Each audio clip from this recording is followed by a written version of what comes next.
Eu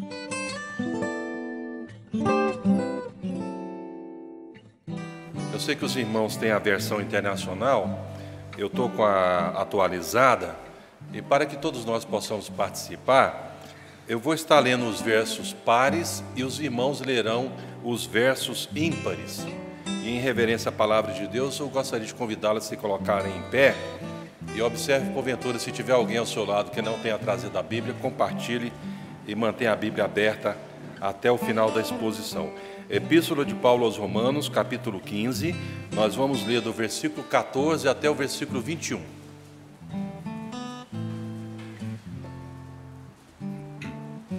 E certo estou, meus irmãos, sim eu mesmo a vosso respeito, de que estáis possuídos de bondade, cheio de todo conhecimento, apto para vos admoestardes uns aos outros.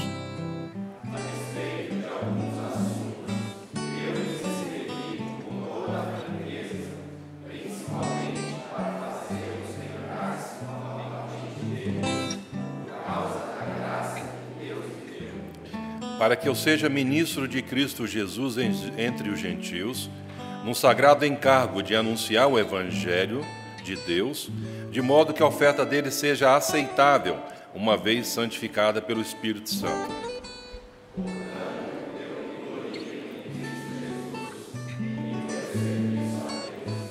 Porque não ousarei discorrer sobre coisa alguma, senão sobre aquelas que Cristo fez por meu intermédio, para conduzir os gentios à obediência por palavras e por obras,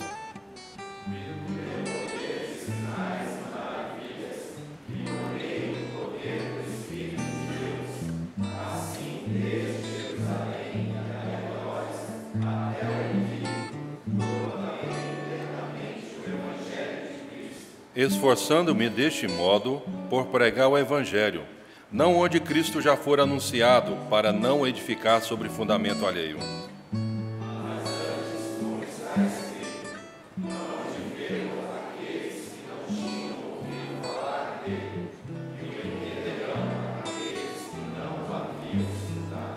Os irmãos podem se assentar. Sempre quando vem à mente a questão da espiritualidade, eu não consigo desassociar a questão da responsabilidade, da espiritualidade e responsabilidade. Porque normalmente a gente fala sobre a busca de uma vida espiritual. E você observa que não é incomum nós ouvirmos sobre a busca do avivamento. Muitas igrejas buscam avivamento, achando que o avivamento ele está ligado às expressões corporais, ou bater palma, ou fechar os olhos, ou levantar as mãos, ou dançar, ou com algo parecido.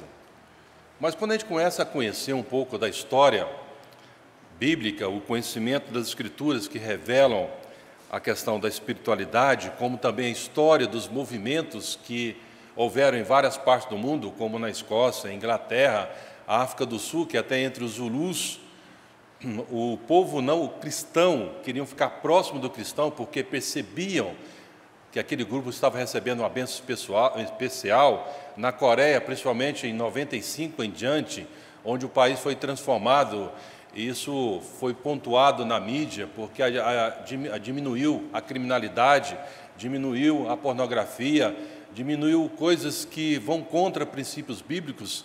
E foi apontado que isso estava ligado porque a igreja estava orando e buscando a verdade.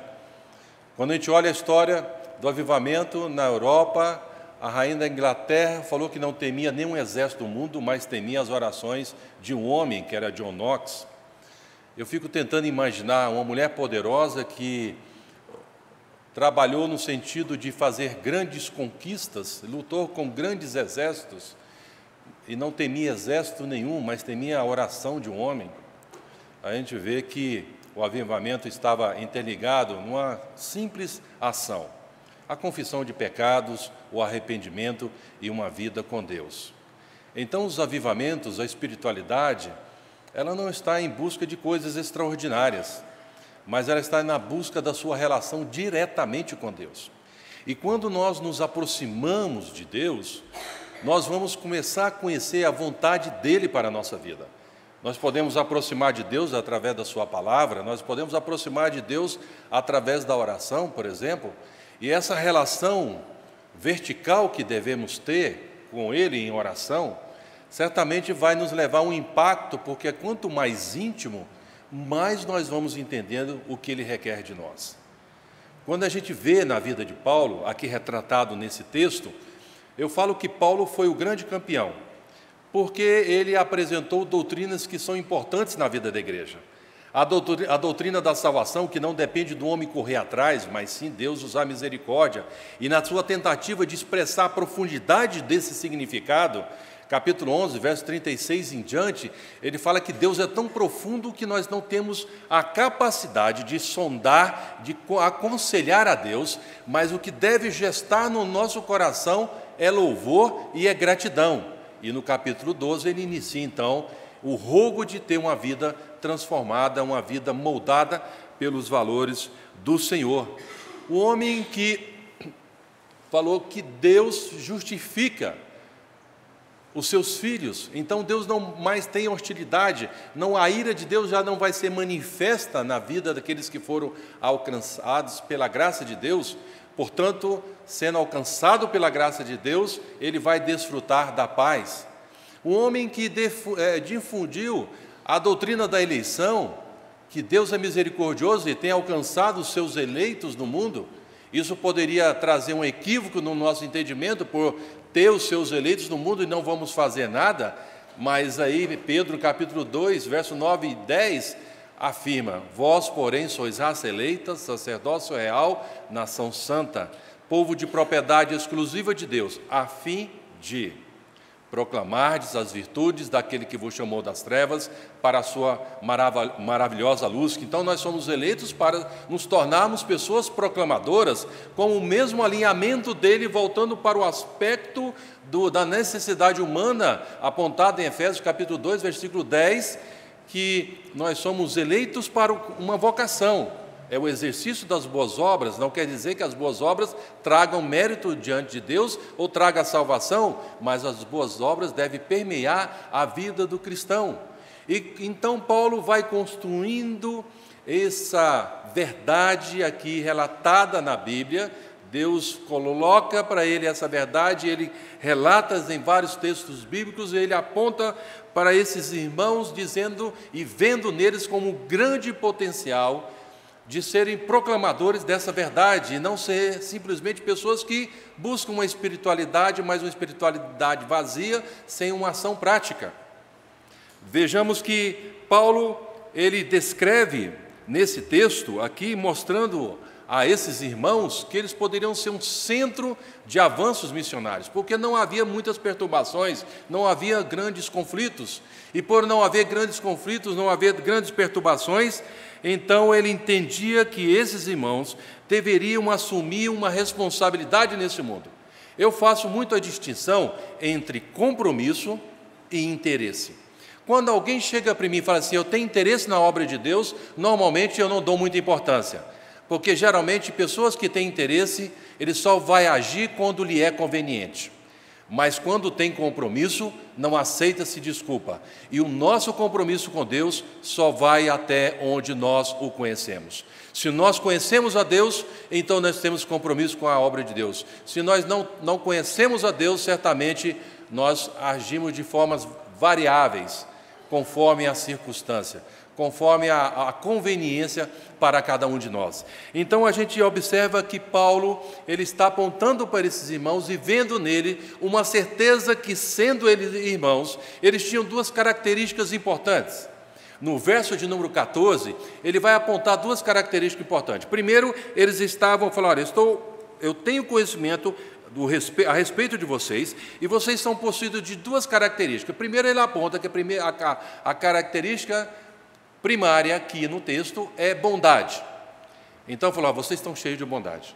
O fato de nós sabermos que devemos ser pessoas boas não vai fazer diferença nesse mundo.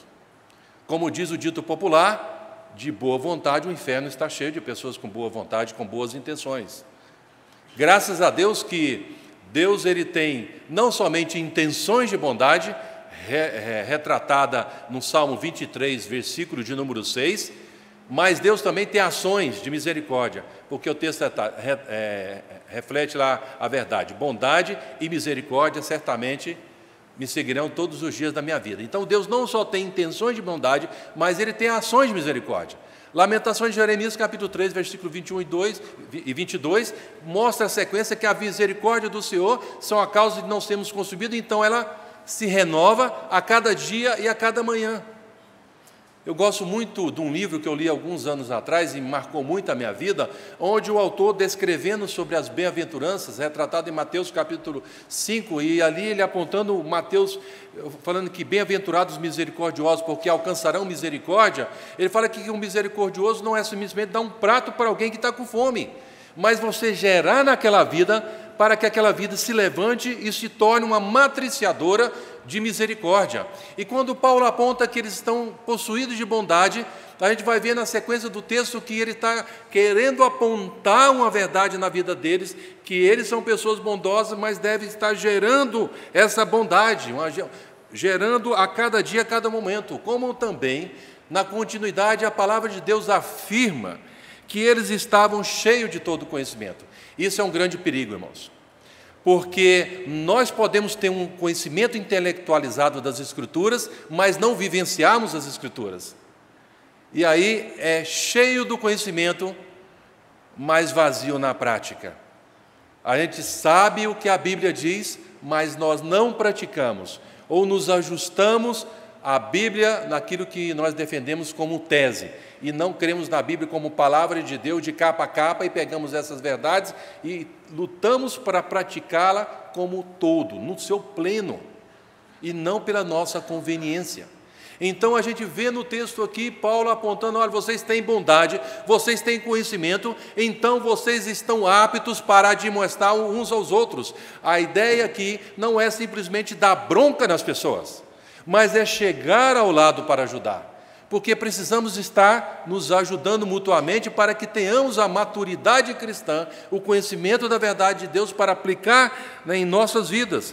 Então, diante desse quadro, Paulo vai começar a apontar, falar: olha, lembre o que vocês têm de bom, bondade e conhecimento.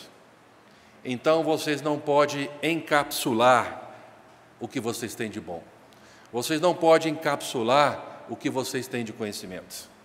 Isso tem que expandir. E a gente vai observar que Paulo, na continuidade do texto, ele vai apontar e falar: olha, traga na memória o que Deus fez por você, a graça que Deus deu a você. Irmãos, nós não podemos permitir a cauterização das nossas mentes. Um dia Deus converte o nosso coração e aí nos alegramos pela grande salvação, mas aí nós vamos passando a vida cristã, parece que essa alegria vai sendo amortecida e nós ficamos vivendo uma vida cristã, mas sem nenhuma ação de impacto, só olhando a banda passar. E nós não estamos no mundo, irmãos, para sermos pessoas que vamos fazer relações públicas. Nós estamos inseridos nesse mundo para darmos o ultimato. Nós estamos no mundo para proclamar uma verdade de transformação na vida das pessoas, e não de relações públicas, e não de uma mensagem de massagear o coração das pessoas, não uma mensagem de, como os livros que estão aí nas prateleiras das livrarias, ou as livrarias físicas ou as livrarias virtuais, livros de autoajuda. O mundo não precisa de livros de autoajuda. O que o mundo precisa é a ajuda do alto, é a intervenção de Deus na vida das pessoas. E a igreja deve ser a luz nesse mundo, o farol da cidade. Então Paulo aponta, falou: traga na memória o que Deus deu a você. Então, se nós entendemos o que Deus deu a nós, não dá para nós guardarmos. Nós temos que transpirar esse amor de Deus. Temos que colocar como um vírus que arrebenta um computador, estraga todo um computador, quando ele entra. Nós temos que espalhar esse vírus do amor de Deus para transformar a vida das pessoas. E não só esperar o dia eterno até a volta de Jesus e ficarmos inertes. Então a gente vai observar que Paulo, diante desse quadro, ele vai apontar que nós temos que trazer na nossa mente, nós temos que tirar essa cauterização de entender que nós estamos nesse mundo com uma missão. ele vai apontar para nós que nós, diante dessa missão, temos que ter responsabilidade. Temos que parar de arrumar desculpas. Temos que parar de dizer que não temos tempo. Porque os grandes homens na história, as grandes pessoas na história, as pessoas que fizeram grandes coisas, tiveram 24 horas como você. Quando você diz que não tem tempo, que na verdade você está dizendo, isso para mim não é prioridade.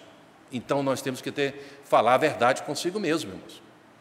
Parar de enganar. Quando a gente chama para uma programação, um churrasco, ou uma programação social, um monte de gente. Vai ter uma reunião de oração? Ah, eu não posso, eu tenho um compromisso. Na verdade, muitos de nós estamos mentindo para nós mesmos, nem convencemos a nós mesmos.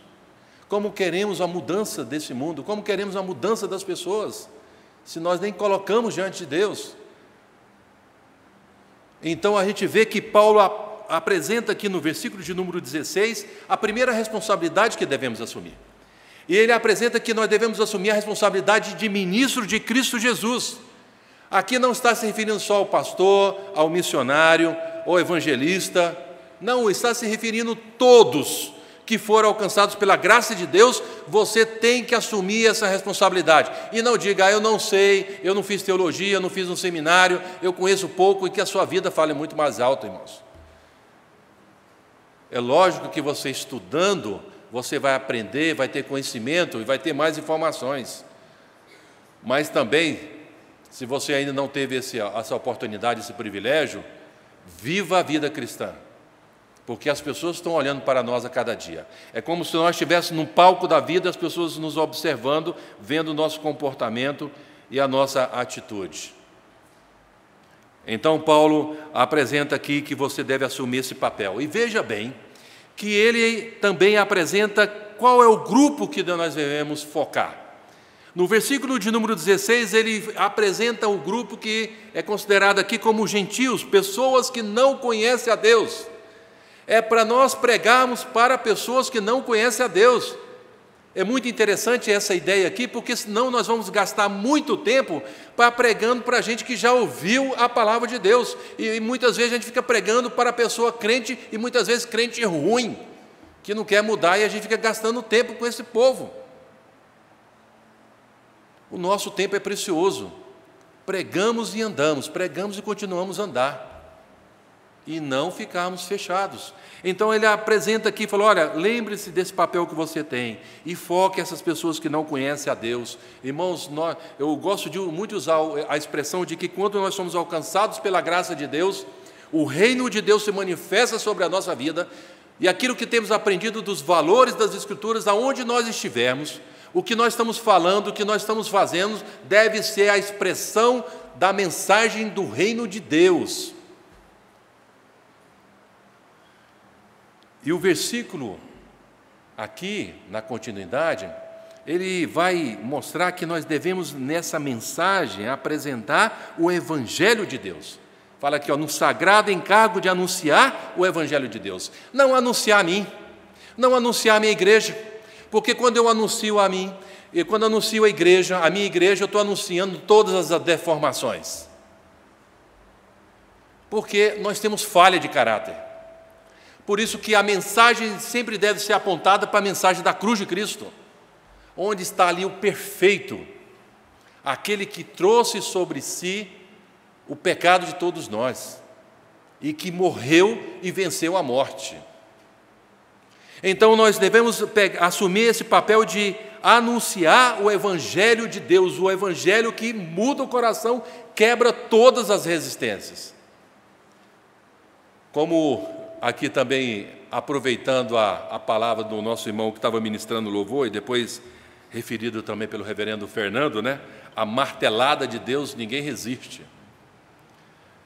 Eu trago na memória, e me desculpe se talvez eu já tenha falado na outra vez esse testemunho, mas por quase 12 anos, eu e a minha esposa, nós estávamos querendo que o pai dela convertesse ao Evangelho. Isso era um anseio, né? Toda a família, a gente tem um anseio que a família seja transformada.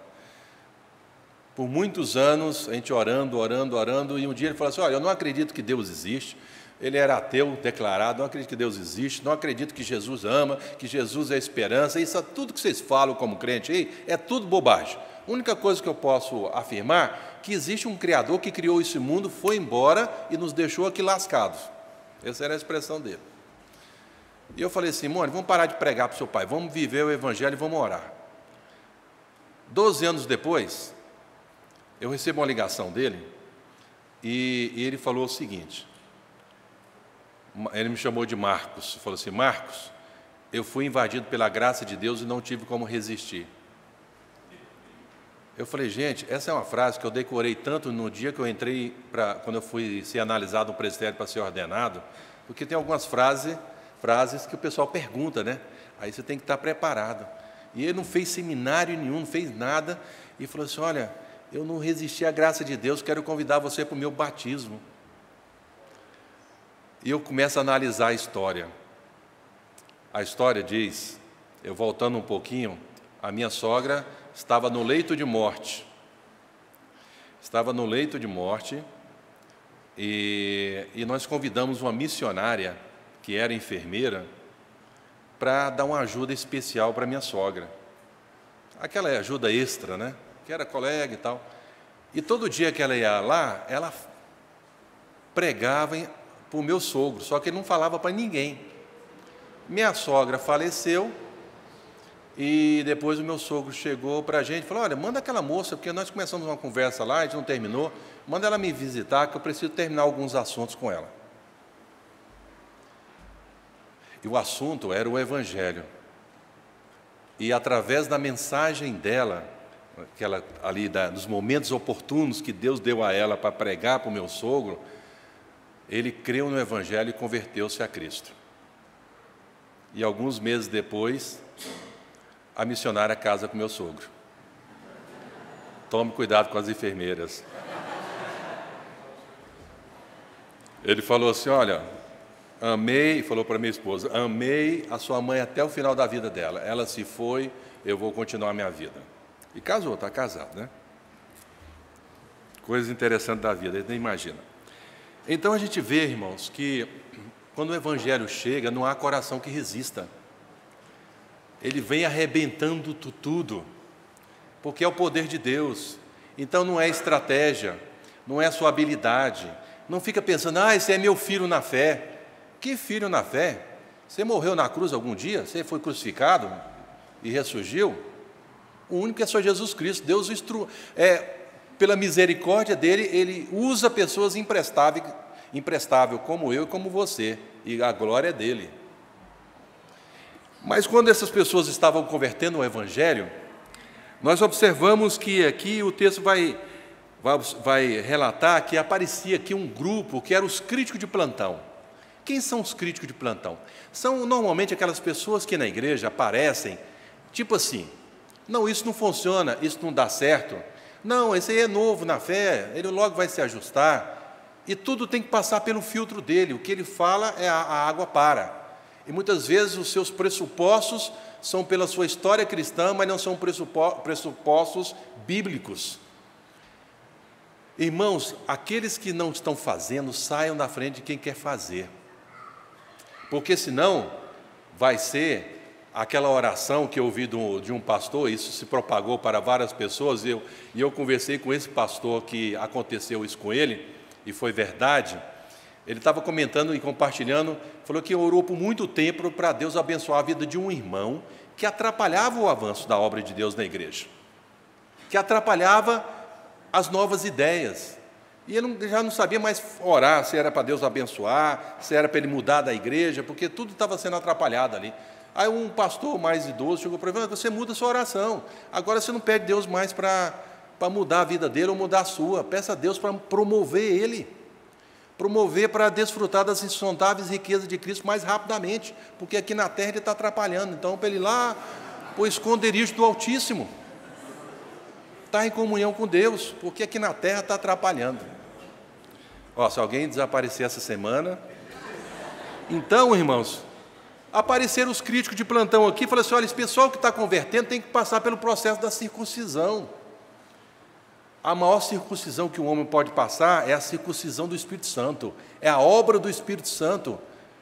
E não se posicione na pessoa da quarta pessoa da Trindade. Não existe a quarta pessoa da Trindade. O seu papel é de proclamar, e cabe a Deus intervir e mudar a vida das pessoas. É o poder de Deus que transforma, e não nesses rituais que aqui o pessoal tem que passar por esse processo da circuncisão. É o Espírito Santo, irmãos. Então nós temos que trazer nessa memória, né, nos versos 15 e versículo 16, mostra essa responsabilidade de trazer na memória de ministro de Cristo Jesus. Então nós temos que assumir esse papel. A segunda responsabilidade, nos versos 18, também nos versos de 19, vai apresentar que temos que ter uma responsabilidade a mais. Veja que no verso 18, na minha tradução, diz: conduzir os gentios. Então, a segunda responsabilidade é o papel de condução. Agora, o papel de condução requer de nós tempo para uma palavra muito simples e conhecida na igreja, que é chamado discipulado. Porque muitas pessoas convertem ao Evangelho e começam a ter uma vida longa na fé, mas são leigas, são imaturas, são neófitas, porque não aprofundaram no conhecimento bíblico. Não apareceram pessoas que queiram gastar tempo para discipular e conduzir a pessoa ao conhecimento das Escrituras. E não é só um domingo na igreja que a pessoa vai ter o conhecimento profundo. É lógico que domingo é o tempo oportuno, mas nós temos que ter outros momentos. Irmãos, devemos tomar cuidado também naquela tirania do tempo, ou na prioridade em falarmos que nós não temos tempo. Nós temos tempo. E muitos de vocês têm tempo. Quantas horas você gasta no Facebook por dia? Quanto tempo você gasta no Twitter? Quanto tempo você gasta no Google+? Ou na internet? Em outras redes sociais? Mandando SMS? Segundo a estatística, não temos isso no Brasil, pelo menos até onde eu tenho conhecimento, mas pontuado pela América do Norte, os jovens hoje gastam em torno de 7,2 horas por dia na internet. Eu acho que talvez uma variação para mais ou para menos, talvez não seria muito diferente no Brasil. Esse dia para trás, eu estava hospedando duas meninas lá em casa, duas norte-americanas que estavam vindo para participar de um trabalho missionário. E elas estavam na distância um pouquinho mais, não menos daqui, nessa distância, nessa cadeira. Eu passei na porta e perguntei: está tudo bem? Ela falou: não, nós estamos conversando aqui. Só que eu não ouvi elas conversarem. Eu falei: mas vocês estão conversando? Não ouvi vocês conversarem? Não, nós estamos conversando aqui, nós estamos mandando mensagem a certa distância. Irmãos, olha, eu não sou contrário à tecnologia, não. E o reverendo Fernando sabe muito bem que o parque de diversão é a Santa Efigênia, né? Aqui em São Paulo, eu quero como geralmente as mulheres gostam da 25 de março, e o shopping, ainda mais quando o marido dá o cartão de crédito, free, né, livre, eu gosto de ir para Santa Efigênia. Então, eu gosto muito de eletrônicos, eu gosto sempre de olhar a tecnologia, o que eu posso usar a tecnologia a favor da obra de Deus. Minha mente é muito focada nisso, né? Depois eu tenho uma novidade aí para falar para você. Então, mas a gente tem que usar essa tecnologia a favor de mandar as mensagens dos valores do reino de Deus, irmãos. Quantas mensagens de SMS você manda para alguém mostrando um texto bíblico, por exemplo? Só mandar um texto bíblico para uma pessoa desejando ela um dia abençoado. Quantas mensagens de PowerPoint você manda para alguém com algum valor das Escrituras? Quantas mensagens você põe no Face mostrando os valores das Escrituras? Ali as pessoas estão vendo quem você é. Então a gente tem que apontar, irmão, se a gente ama a Deus, entende que o impacto de Deus em nossa vida foi grande, então o que está dentro de nós não dá para nós guardarmos, nós temos que transpirar esse amor de Deus. E essa transpiração do amor de Deus ele pode estar embutido em todas as nossas conexões. Eu estava falando com um colega nosso que atua no Oriente Médio, que ele tem uma mensagem, um pequeno vídeo no smartphone dele, ele chega em lugares públicos, abre o Bluetooth, e ali algumas pessoas aceitam mensagem no Oriente Médio. Tem muita gente convertendo o Evangelho através disso. Ao invés de a gente ficar mandando aqueles PowerPoint, aquele lixo, que muitas vezes a gente recebe, aqui parece aquelas músicas bonitas, a gente fica até emocionalmente envolvido, vamos procurar saber se o conteúdo é equivalente aos valores das Escrituras, irmãos. Eu tive uma saída para pessoas que me mandam. Eu tenho 3 e-mails, um pessoal, um institucional e um e-mail para os indesejados. Aquelas pessoas que mandam isso, eu já dou aquele que eu não sei nem o que está acontecendo lá no provedor. Então, se um dia eu te der o Hotmail, é esse. Então, para nós conduzirmos, a gente vai ter que definir as prioridades, vai ter que gastar tempo, abrir mão do futebol, abrir mão da novela, abrir mão de coisas que a gente gosta, porque nós queremos inculcar na mente das pessoas os valores. E veja que, mais uma vez, Paulo aponta que essas pessoas são gentios, né? Conduzir os gentios. Agora, conduzir para quê? A palavra de Deus vai apontar que ele fala que, olha, você deve conduzir para a obediência. Irmãos, esses últimos meses, eu estou fazendo a minha devocional no Velho Testamento. É impressionante como Deus age contra o povo dele, daqueles que são desobedientes. Eu falei, se Deus não fosse misericordioso, nós vivêssemos naquele período ali do Velho Testamento, era uma vida difícil, só pela desobediência. Então, a gente tem que levar as pessoas a obedecer a Deus. E aí ele vai apontar por palavras, por obras, por sinais e prodígios. Então, Deus é muito mais criativo do que nós pensamos e do que nós imaginamos. Não devemos enquadrar a forma como Deus deve agir, nós devemos pulverizar o amor de Deus. A forma como Ele vai agir depende da sua soberana vontade, e que transcende a nossa capacidade de analisar, e compete a Ele. Vai falando, vai proclamando, usa as redes sociais para fazer isso, usa todas as oportunidades que você tem. Então, aqui a gente vê que Paulo fala assim, olha, inculque na mente desses gentios, conduza, gaste tempo, porque para conduzir alguém, você tem que gastar tempo, tanto que na continuidade do texto, que para você levar essas pessoas a conhecer a palavra, ao exercício das boas obras, a ser obediente a Deus, vai ter que gastar tempo. É a hora que muitas vezes você chega cansado em casa, ao invés de já bater o automático da televisão ou da internet, é sentar e gastar tempo com a família, né? Porque se você não gasta tempo com a família, quem está educando os seus filhos é o Facebook, é as redes sociais, é a internet. Isso é uma coisa preocupante, irmãos. E uma coisa muito interessante, eu quero alertar os pais aqui. Nós estamos vivendo numa geração que pode levar a próxima geração a distanciar de Deus. Porque se você não gasta tempo com essa geração de inculcar os valores das Escrituras, essa fase agora vai refletir na próxima geração, onde as pessoas não vão dar valor às Escrituras. E aí vão distanciar de Deus. O que está acontecendo em várias partes do mundo, e destaco, por exemplo, a Europa. Muitas vezes a gente não dá valor para a Bíblia, né? Ou usa a Bíblia para colocar na porta para o vento não bater na porta, ou abre o Salmo 23 ali para juntar poeira, ou abre a Bíblia no Salmo 91 para exorcizar algum espírito maligno que entrar em casa, ou põe na tela do computador para levantar um monitor. A gente tem tanta facilidade, né?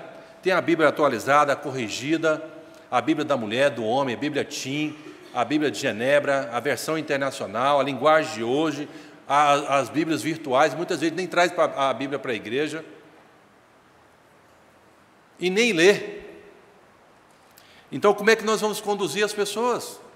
Como é que nós vamos gerar a próxima geração, pessoas que vão tomar decisões em várias segmentações da sociedade se elas não forem inculcadas ou não estão sendo inculcadas em suas mentes nessa geração esses valores. Então Paulo fala que nós devemos assumir essa responsabilidade, não é interesse, eu tenho interesse, não é ter interesse, é fazer. Mas também Paulo vai apresentar que a terceira responsabilidade que nós devemos ter, veja no versículo de número 20.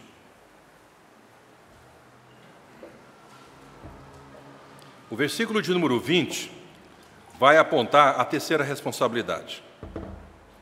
É a responsabilidade, na minha versão está escrito, esforçando-me. Não é simplesmente você correr, se esforçar para estar pregando o Evangelho, mas é correr e se esforçar, a ideia de estar numa posição de pregar a mensagem mais importante que um homem pode receber. O presente mais importante que alguém possa receber. Se você fosse olhar para uma pessoa que você gosta, uma pessoa querida, você vai procurar e andar na cidade e procurar para dar um presente bom. Eu acho que aquele presente a pessoa vai gostar. É porque sabe que, eu vou me colocar nessa posição porque essa posição vai me dar esse privilégio de pregar o Evangelho, de dar algo que a única mensagem que transforma a vida da pessoa é a mensagem da cruz. Você pode dar vários presentes, mas a mensagem da cruz é a única. E esse negócio de presente é muito interessante, né? Eu estava lembrando quando eu comemorei o aniversário, e normalmente aniversário de pastor é assim, ou as pessoas dão camisa ou dão gravata. Eu não sei se acontece aqui isso, talvez os pastores possam me falar isso depois, né? Mas muitas vezes a gente fica saturado, ninguém pergunta, pastor, que presente eu gostaria de receber? Talvez é o mesmo preço, né? Geralmente ou dá a camisa gravata, ou dá aqueles presentes que a pessoa recebeu de amigo secreto, que ela não gosta, aí vai dar para você. Eu tenho uma pessoa na minha família que ela é craque e me dá camisa baby look. Eu acho que ela não sabe que eu sou alto. E ainda você tem que rir e agradecer. Olha, por incrível que pareça, já tem uns 5 ou 6 anos que é a mesma coisa. Eu estava lembrando que quando a minha esposa, conversando comigo algum tempo atrás, ela falou assim, você gostaria de ganhar, qual presente você gostaria de ganhar? Eu falei assim, olha, na verdade eu gostaria de ganhar um iPad. O último. Também não vou pedir pouco, não, já que quer dar, já dá um logo bom. Ela falou, não, mas não tem dinheiro para isso. Não, só estou falando que eu quero, assim, né? Estou falando que eu vou ganhar. Ela se comunicou com algumas pessoas, por e-mail, e falou assim, olha, se você quer dar um presente para o Marcos Agripino, deposita algum valor aqui nessa conta, que nós vamos dar um presente para ele. Eu não sabia. No dia do meu aniversário, chega uma caixinha de gravata. Ai, meu Deus, mais outra. Aí, quando eu abracei, ri, né, agradeci, aquele negócio todo, né? Obrigado, irmãos. Aí, quando abri, estava aberto lá, vale um iPad, né? Se você não participou, eu estou querendo o próximo, tá? Então, esse esforço, irmãos, esse esforço de sentir privilegiado, é o esforço de falar assim, olha, o que eu posso dar de melhor para alguém? Tanto que Paulo aponta nesse versículo, essa ideia, ele amplia a visão que a pregação do Evangelho ela tem que ser muito maior do que nós podemos enxergar, muito maior do que nós podemos alcançar com os nossos olhos. Não é somente quem está próximo, mas também quem está distante, porque quando você investe no missionário, orando, ou investe financeiramente aqueles que estão indo, e graças a Deus, e uma boa notícia para os irmãos de primeira mão, agora também nós entramos um trabalho de evangelização com os hispânicos em São Paulo, entre os quilombolas e agora recentemente entre os ciganos, além dos indígenas. Isso é bênção de Deus, porque a gente tem que ter uma visão muito maior, né? Temos que ter uma visão ampla, porque Paulo falou, se esforce, porque o que você tem em mãos, que é a palavra de Deus, a mensagem da cruz, ela é valorosa. Então, dê uma coisa valorosa para alguém. Mas observe o cuidado, né? Para não edificar sobre fundamento alheio, ou lugares onde já tem, ficar saturação, onde já tem uma igreja, algum lugar que tem um trabalho, a gente vai lá também montar o nosso. Não, irmãos, as necessidades são amplas. Temos que ter uma visão maior do que o bico do nosso sapato. O mundo não se resume somente à minha igreja local. O mundo não se resume somente a vir a cada dia ou a cada domingo à igreja e adorar a Deus, ouvir uma mensagem e continuar a vida. Deus requer de nós muito mais. No dia eterno, como diz a palavra de Deus, vários povos, várias nações, de várias etnias, de várias línguas estarão diante do Senhor, dizendo: Santo, Santo, Santo é o Senhor. Naquele dia a lágrima vai ser enxugada, mas até chegar aquele dia, nós temos uma responsabilidade de ser o farol da cidade, ser a luz no mundo, fazer um grande arrastão do amor de Deus e compartilhar esse amor em todo lugar. Qual foi a última vez que você deu uma Bíblia de presente para alguém? Qual foi a última vez que você deu um versículo bíblico para alguém? Qual foi a última vez que você deu um folheto para alguém ou um livro? São essas coisas que a gente pode compartilhar, mostrar para alguém que, além de tudo ruim que tem acontecido no mundo, ainda há esperança. E a minha esperança está na cruz de Cristo. Não tem outra saída. E ele finaliza mostrando essa visão estratégica, né, de pregar o Evangelho. Ele empenhava em pregar o Evangelho em lugares onde a mensagem ainda não tinha chegado. Não tendo uma visão de rivalidade, não tendo uma visão de competição, mas tendo uma visão ampla, porque sabe que o que nós temos recebido é valoroso. E o que nós temos recebido deve ser compartilhado e não guardado, porque é muito fácil ser crente aqui, né? É muito fácil ser crente aqui, é muito fácil fechar os olhos, cantar e ter comunhão com os irmãos. Mas lá no mundo fora, a gente depara com pessoas que não conhecem a Deus e que nos seus conflitos, na sua busca de autoajuda, eles estão buscando um referencial. Eles estão buscando alguma mensagem que lhes dê sentido. E nós temos a mensagem que dá sentido. Nós temos a mensagem que dá esperança. Então, irmãos, não temos que ter vergonha, não. Temos que esparramar. Temos que espalhar. E a palavra de Deus, ela conclui dizendo: eles vão compreender o que nada tinha ouvido a seu respeito. Mas como eles vão compreender se não há quem pregue? Como eles vão compreender se eles ainda não ouviram? A minha oração é que Deus incomode a cada um de vocês até cumprir a missão que temos nesse mundo, irmãos. Não diga que você não tem tempo, porque você tem tempo. O que você precisa não é mais tempo. O tempo não é reciclável. Você não pode usar 20 horas hoje e guardar 4 horas para amanhã e amanhã ter 28 horas. O tempo passa. Então, se Jesus é Deus e morreu por mim, nenhum sacrifício que eu faça será pouco. Tudo que eu faço ainda será pouco. Pode fazer uma mudança grande na vida de alguém. Devemos nos esforçar. Devemos fazer uma reavaliação como tem sido a nossa postura a cada dia, a cada momento. Porque no dia eterno, Deus saberá quem são os seus. Deus saberá quem foi obediente. Então, enquanto estamos no mundo, vamos esparramar esse amor que transformou as nossas vidas.